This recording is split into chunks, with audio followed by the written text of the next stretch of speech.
Hello everyone, I'm the Fascinating Angel, and welcome back to my channel. First things first, sorry I went absent last week. My biology made it to where I didn't feel like moving out of bed because of cramps, and I'll let you draw your own conclusions from that, okay?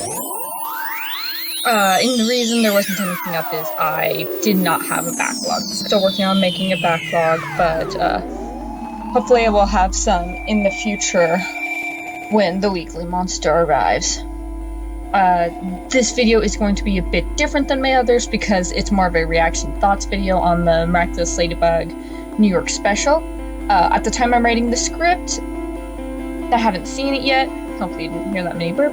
I have not seen it yet, and I'm writing the script for the video while watching it from reaction because I do not want to sit down for an hour, and I would not be able to not be stuffing my face the entire time, and you don't need to see me watch a movie while eating food. Plus, I am the type that needs to take breaks, and I wouldn't want to pause, go up, and do my regular pacing to get my energy up, then come back and watch, and there would be a lot of pausing in it. In the movie itself is already an hour long. So basically, at the time of recording, have watched it, did various sporadic notes throughout, then jumbled them into something sensible. And while I can sit down for an hour and do a drawing, I'm doing something. And usually while I'm drawing, I have food nearby to snack on because I eat a lot. So you're going to hear a more refined form of my insanity. And the only thing I knew about the special at the time of writing the script before watching the movie is there somebody in America was going to get a Miraculous that was bird-based. That is all I knew. I'm not going to have any scenes up because I have, of course, my drawing I'll be doing in the background, which I have already drawn at the time of recording this, so in my script I don't know what it's going to be, but now I know that's a little a lady noir drawing where they're phasing out of their stuff but questioning who they like more of themselves or their hero selves. Yada yada yada. Alright. Let me start by saying I love the intro for the movie. I wouldn't mind that being the new series intro, or if Miraculous Worlds became a huge series thing. We'd see new teams in the first season of all those. That was the intro. Just, this is the series that started, now we're branching out. I love that, or having a variation of that be the intro, where it's like a guardian opening a box and going all over the room. I am also stoked that their teacher is having a baby, since I adore baby storylines and shows. It's a weakness of mine, and it has been ever since my niece and nephew were born. What else? This is a little minor ad-libbing. I love their little sock thing. Not gonna lie, when the socks hugged at first, I thought they made them made out, and I was like, I don't remember that from the history books. But I wouldn't doubt it, since gay stuff has been erased from history. Probably erased.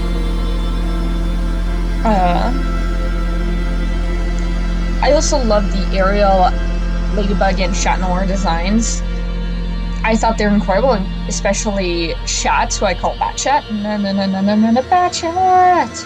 I liked that Chats, at least, because I never got really a good look of Ladybugs. I liked Chats because it looked like the night sky, and it looked really cool, and was the coolest, modified costumes I've seen the series do. I also adored this starting scene because Chat really took Ladybug's feelings into consideration because he wanted to give her flowers, but he made sure it didn't have any romantic meaning for her. Now, at the time of the movie, I actually had to pause because I have a symbolism book that's near me at all times for my own writing. So I looked up, what does yellow mean? And of course, this is just the European version of it. A yellow rose can mean friendship or jealousy, like they both stated, but it can also mean joy. But it's most commonly attributed to friendship. So she was 100% messing with him for the jealousy thing. Also, we love a self-care king. I'm also great. I should buy flowers for myself. I love that about him. I also love later the little, like, cat pager she gives him. Where did she get it? Did she, like, already have something, or was that something her Miraculous created? And it meowed? It was so cute. I want one, but I want it to be like an alarm clock that's like across there, and they have a little ladybug remote to turn it on and off.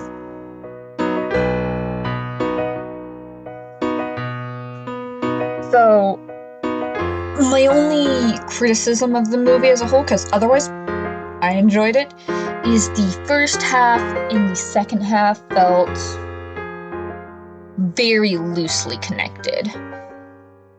Like, they could have been separate episodes.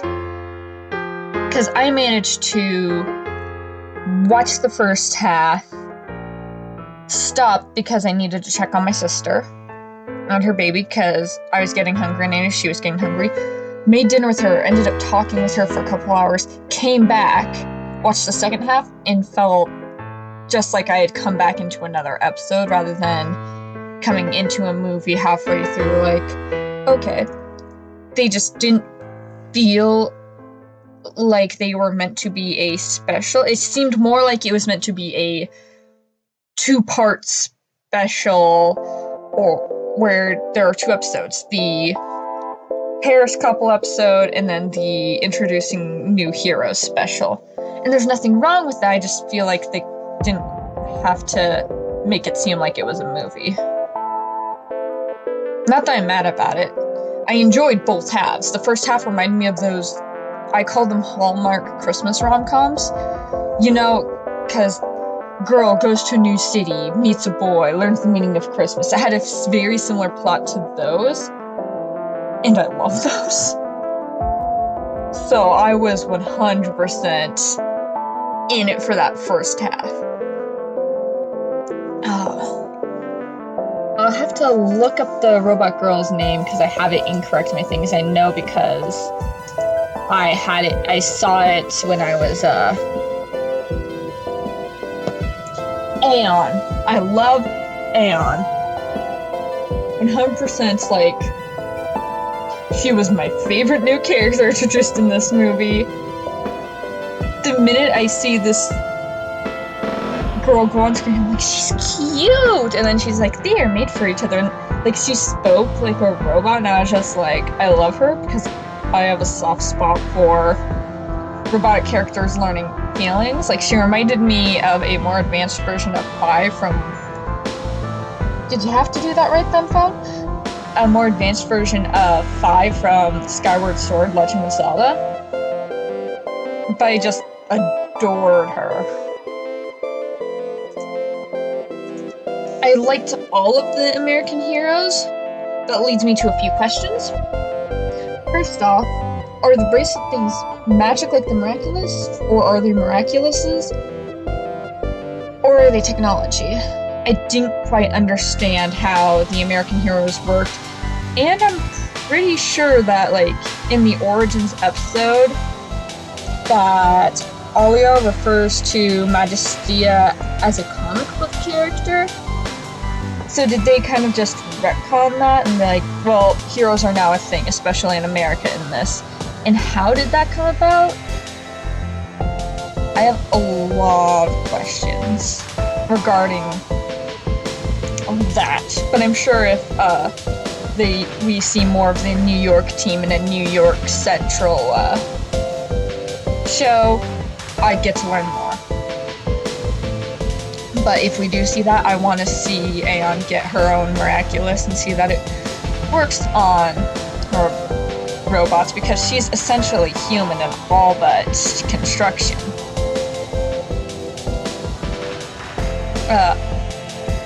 And what I also can say about the first half of the movie is it was so good and I was so invested in the rom-com hijinks. I forgot Gabriel was in New York. Legit.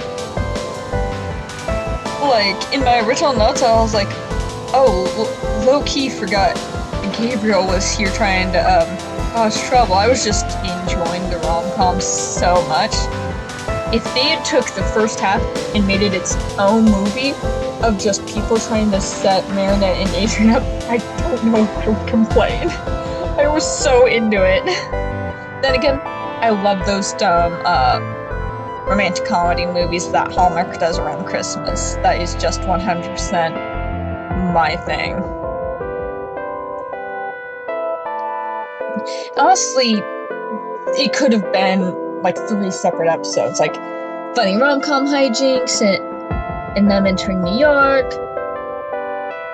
the whole fall of Chat Noir and Ladybug in Paris, and showing more of the devastation in characters themselves about what had occurred, especially since Adrian straight up gave his Miraculous up for a second. I was like, ah!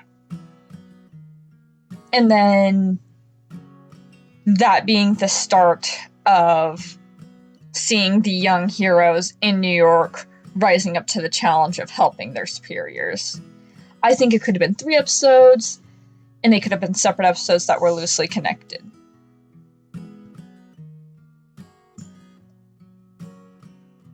The second half was more of this coming-of-age hero movie with, forgot her name again, Aeon and Jess.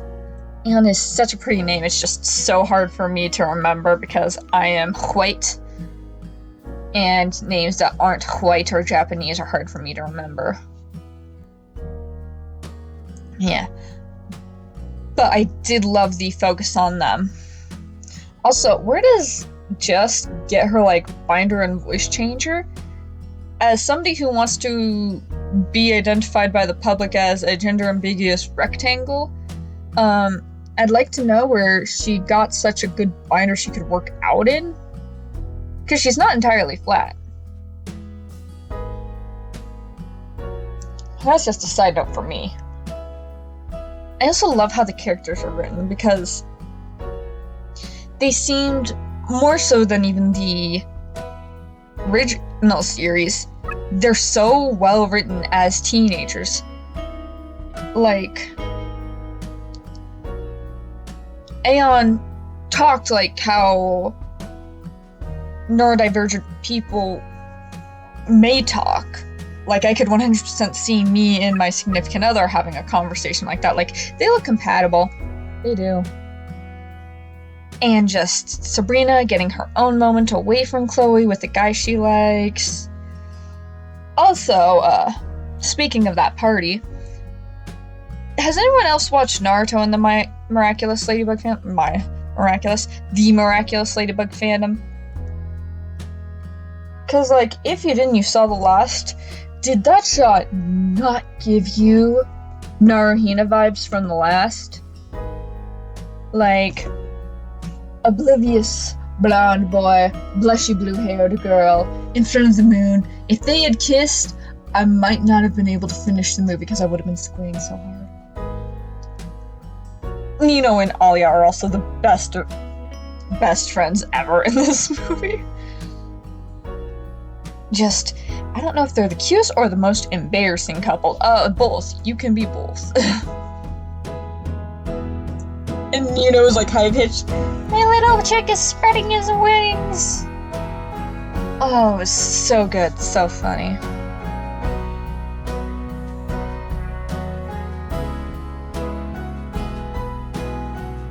I'm scrolling down my script. As for other things, because that first was like my first impression of the movie, getting that down, I liked the villain, the Techno Pirate. He was really good for a spin-off, which again leads me to the question of how do they get powers in the United States? Because as far as I knew, the only way you could get powers was through the Miraculouses. Miraculouses. Miraculous. I'm gonna call them Miraculi when I'm talking about them in plural. The villain was a great one-off. The introduction with Mr. Pigeon was awesome. And this leads to more questions, so most of these are just questions and general thoughts. Originally, this was all going to be at the end as like a more shitpost thoughts, but you get them now because that's how I decided to write the script. I like how Alia kept track of how many times Mr. Pigeon has been akumatized. But, like, that leads me to questions of, like, when is the movie supposed to take place? Is it at the end of season 3? Because why is it Mr. Pigeon and not Major Rat? Like Bunix mentioned, and we see him kind of go like, "Oh, what are you, my fine fellow?" to a rat, And best stepmom Natalie is bedridden. Not to mention, are Luca and Marinette dating? Are Kagami and Adrian dating? Because they kind of hinted at it, but they kind of didn't make it clear enough. Like, when Kagami says it's better for us, she says to practice fencing, but she doesn't necessarily say so we can be together more as and date and go on dates without friends and stuff like that.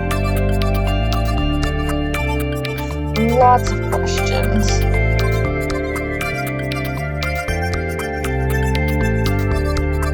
Yeah, so I'm just wondering, where exactly is this movie supposed to take place? Because it's obviously towards the end of season 3, if not at the end, but there are some inconsistencies. And again, they completely, like, retconned Aeon's mom into being real instead of just a comic book character. I love how, like, involved Alia and Nino are into trying to get Adrian and Marinette together. They're just like, so we're together, and we know our besties like each other. Why not be the cutest couples that go on double dates? But first, we need to get into Adrian's thick skull and get Marinette to admit she likes him. With a kissy kissy. Was essentially their plan. Nino's is more for he wants his bro to have the best life out from under his father's sun, and I think Alia, like, half of her is in it just to watch the world burn, and half of it's in it because, like, he shifted from the moment she knew Marinette started liking Adrian.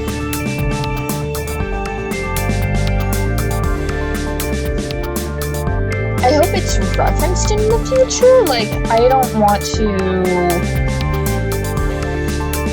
see it kind of like, oh, we're never going to make reference to that. I don't care if the references are seeing stuff on the news or seeing Alia or the group that went to New York going through their phones, and we occasionally see Aeon and Jess in hero forms kicking butts, or hear about more Miraculous holders in the US. And I hope, like, we see how much this is emotionally and mentally affecting the characters. Because this is the second time Ladybug has almost lost Chat. First she had Shot Blanc, where she saw the devastation that could happen if he were to ever lose her. Or if he were to ever get akumatized. Like, she saw the world end, and yet her first instinct was to worry about her partner. And then we just see Chat retire when she's already feeling low, and we're paralleling back to the whole, Miraculous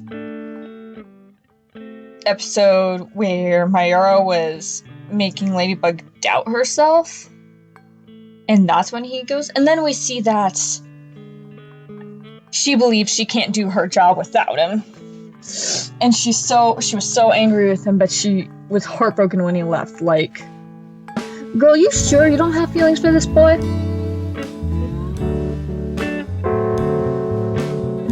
I want to see how it is mentally affecting her, because I think that it makes Marinette realize how important Chat is to her.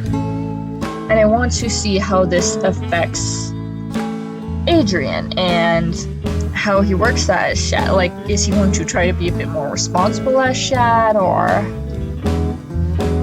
is he afraid he did something and is going to mess with your teamwork? But I don't know. I just don't want them to say that this movie is canon, but do nothing with what's happened. I want to... This is gonna sound terrible. I want to see Marinette get real sad next time she sees Adrian in Paris. I want her to feel like she lost her chance to admit her feelings. I want her to confront him and ask, if you wanted to be in New York with me, why did you leave? I want them to confront each other. Now, I don't know if I want them to get together instantly, because part of me is really loving the dumb rom-com misunderstandings, because that's who I am as a writer. As a shipper, I am mad at all this happening, but as a writer, I'm just like, good job. This infuriates me. I like it. But I really want to see the emotional and mental wounds on the characters.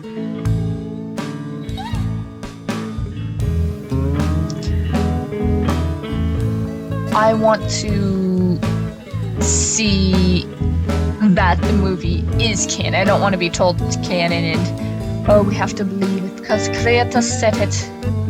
I want to see maybe Alia on her phone, and maybe instead of looking at Ladybug News, she ends up looking at Uncanny Valley and Sparrow or Eagle or whatever the Jess became on screen, saving the day. I want to see the waves that happen because of this. Anyway, that's all I gotta say about the movie, what I hoped for, what I liked. Again, I really liked the movie. Don't think it needed to be a movie or a special. I think it could have been just connected episodes. Oh, I have one thing I love to add. I need Gorilla's little anxiety app he had. Just like when he was on the plane, I was just like, I feel, and then in my original notes, it's just like, yes, Gorilla, I need that app. We are dolphins. You are a sunflower. Like, if there's a real version of that app, somebody commented, because I can use that when I'm feeling anxious. It was so funny. It was the best ongoing joke of the movie. Just chaos, chaos. You are a sunflower. Chaos, chaos, chaos at the end. And now we're a cloud. So funny. Might just be for me, though. Oh, that's all for me today. Enjoy the rest of the drawing. I don't know how much... I don't time these out to perfectly match drawings unless I do the audio after, so if there's extra drawing on the end, enjoy the rest of it. Otherwise, enjoy the rest of your day. Do the things YouTubers tell you to do. And that is all for me. Bye!